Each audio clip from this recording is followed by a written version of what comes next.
Dear student, देखिए class 10 science में केवल एनसीईआरटी साइंस में मैं आप लोग को बता रहा हूँ जो पेपर में आएगा। देखिए पहला प्रश्न है, जो मैं वीडियो दिया था पिछली उसी के आगे है, लेसन 2 का ही है। तो कह रहा कि सोडियम, ऑक्सीजन एवं मैग्नीशियम के लिए इलेक्ट्रॉन बिंदु संरचना लिखिए। और दूसरा प्रश्न है, इलेक्ट्रॉन के स्थानांतरण के द्वारा Na2O एवं MgO की रचना को दर्शाइए। अगला, इन यौगिकों में कौन से आयन उपस्थित हैं।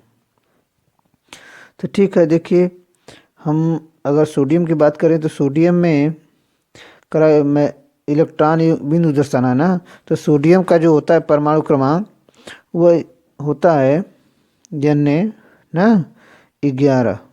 ठीक, देखिए यहाँ बता रहा है कि 281, तो इसके बाहरी कक्ष में केवल एक इलेक्ट्रॉन हो, तो इसलिए Na पर एक ठेल बनाया गया है। ठीक है, और सोडियम ऑक्सीजन की बात करें तो ऑक्सीजन में 8 होता है ना, 2 6 देख रहे हैं यहाँ पर दिया है तो 2, और ये तो इसकी बात ना करें, खाली इसको देखें 2 6, तो बाहरी कक्ष में कितने 6 इलेक्ट्रॉन है, तो इसके बाहरी कक्ष में 6 इलेक्ट्रॉन बनाए गए। ठीक है, मैग्नीशियम मैग्नीशियम की बाहरी कक्षा में 12, कुल मिला के 12 होते हैं।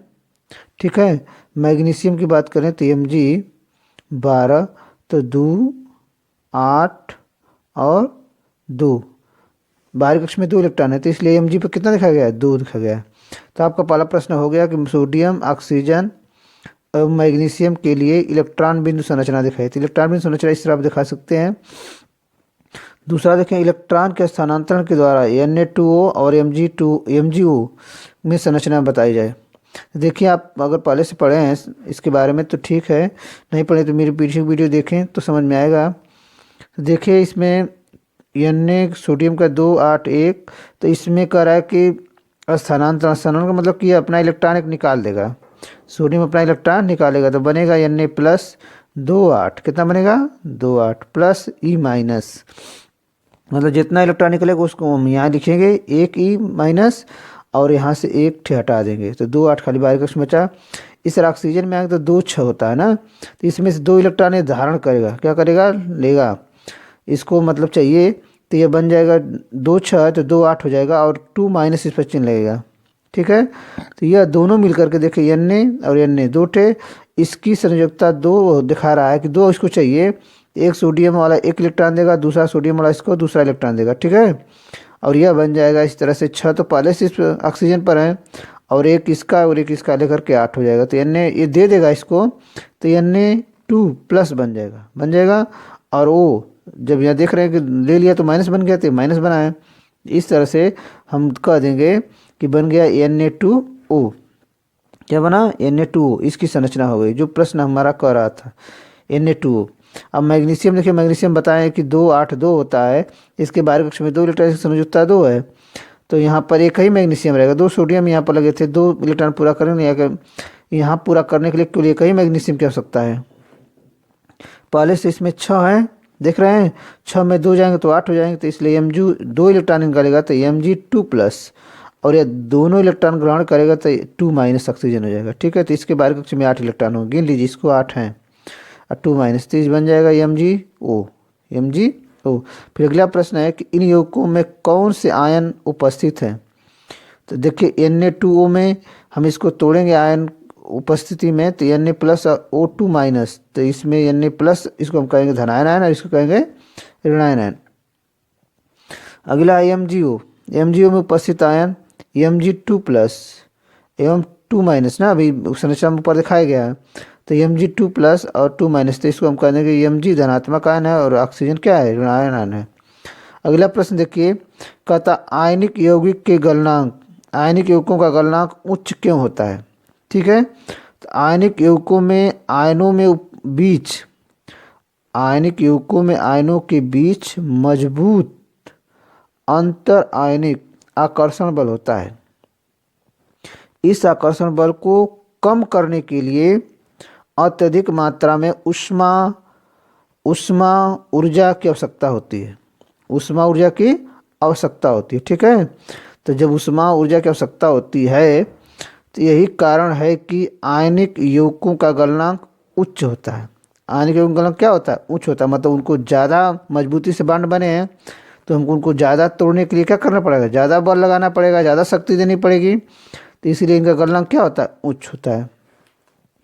अगला प्रश्न जानेंगे, निम्न पदों की परिभाषा लिख। खनिज, अयस्क, गैंग। देखिए ये भी पेपर में आ सकते हैं। तो हमारा पहला का जवाब है कि वे तत्व जो यौगिक वे तत्व या यौगिक जो भूपर्पटी में प्राकृतिक रूप में पाए जाते हैं उन्हें खनिज कहते हैं। मतलब जमीन में जो जिस रूप में पाया जाता है उसे हम खनिज कहते हैं। ठीक है, बात समझें कि जिस रूप में पृथ्वी में कोई चीज़ सोना चांदी या पेट्रोल डीजल या खनिज लवण जो भी पाए जाते हैं वो पृथ्वी में जिस रूप में होते हैं उन्हें हम खनिज कहते हैं। देखिए ऐसे किसे कहेंगे?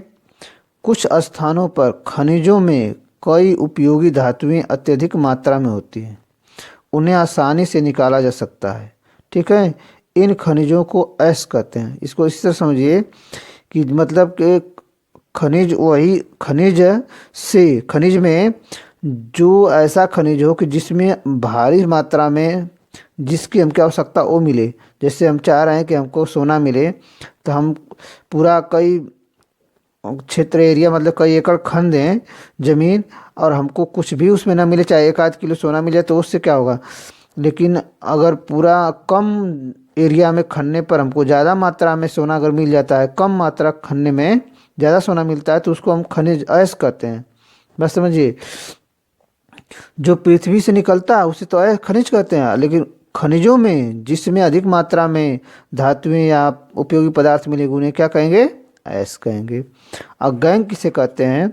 देखिए पृथ्वी से खनिज खनित का मतलब खनना, खनिज का मतलब जान रहे हैं जो पदार्थ निकलता है। अयस्कों में मिट्टी, रेत आदि जैसे कई अशुद्धियाँ होती हैं जिन्हें गैंग कहा जाता है। क्या कहा जाता है?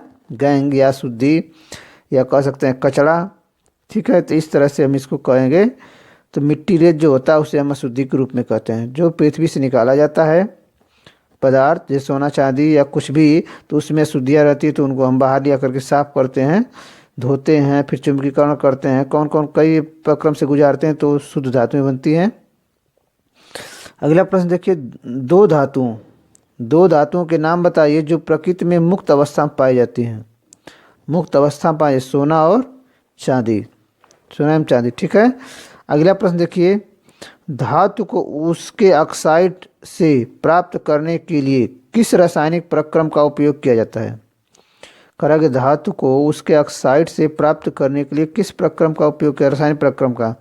तो कार्बन द्वारा अपचयन की प्रक्रिया। अपचयन होता है मतलब कि अपना इलेक्ट्रॉन क्या करता है? वो ग्रहण करता है। चलिए तो बात की बात है, पहले इसको याद रखिए कि कार्बन द्वारा अपचयन की क्रिया द्वारा प्राप्त किया जाता है। अगला प्रश्न देखिए,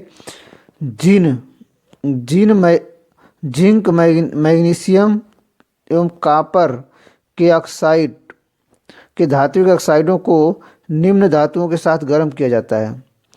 अगर आप जिंक ऑक्साइड का सूत्र नहीं जानते तो लिख लीजिए। जिंक मतलब कि ZnO, ठीक है, MgO, और यह ऑक्साइड का Cu2O भी होता है। तो कह रहा है कि ये देखें यहाँ पर कह रहा है कि धातु जिंक और मैग्नीशियम कॉपर 4 धातुएं हैं। यह जिंक ऑक्साइड किस विधि करा के किस स्थिति में विस्थापन प्रक्रिया से अपघटित होता है? ठीक है, तो हम इसको बता सकते हैं कि मैग्नीशियम जो है नहीं होता है, जिंक भी नहीं होता, मैग्नीशियम नहीं होता है और ये भी नहीं होता है। खाली पहले वाले में जिंक ऑक्साइड में केवल मैग्नीशियम क्या हो सकता है? विघटित हो सकता है, विस्थापित हो सकता है, और कोई नहीं हो सकता। विस्थापित का मतलब इसको हटा कर दूसरे को लगाना। अब क्रिया विस्थापन अब क्रिया पड़े हैं पीछे तो उसमें देख लीजिए कि कैसे होता है। कॉपर ऑक्साइड जिंक को विस्थापित करेगा और मैग्नीशियम को करेगा, लेकिन कॉपर को नहीं कर पाएगा क्योंकि कॉपर ही कॉपर से कैसे हो करेगा? ठीक ना, तो कॉपर तो है ही है। तो देखिए यहाँ पर नीचे दिखा भी रहा है कि जिंक कॉपर से अधिक अभिक्रियाशील होने पर CuO को Cu से विस्थापित कर देता है। ZnCuO = ZnO + Cu। देखिए यहाँ पर रासायनिक अभिक्रिया विस्थापन आपको मिल भी गई आगे, जिस तरह हम दिखा करके दिखा सकते हैं कि होता है। और अगला है मैग्नीशियम जिंक और कॉपर दोनों के साथ अभिक्रियाशीलता होने से उन्हें उन्हें उनके ऑक्साइड से विस्थापित कर देगा। जैसे मैग्नीशियम जिंक से कराएंगे तो ये MgO बन जाएगा और Zn बाहर हो जाएगा। इसी तरह Mg कॉपर से कराएंगे तो MgO और Cu बन जाएगा, Cu बाहर निकल जाएगा।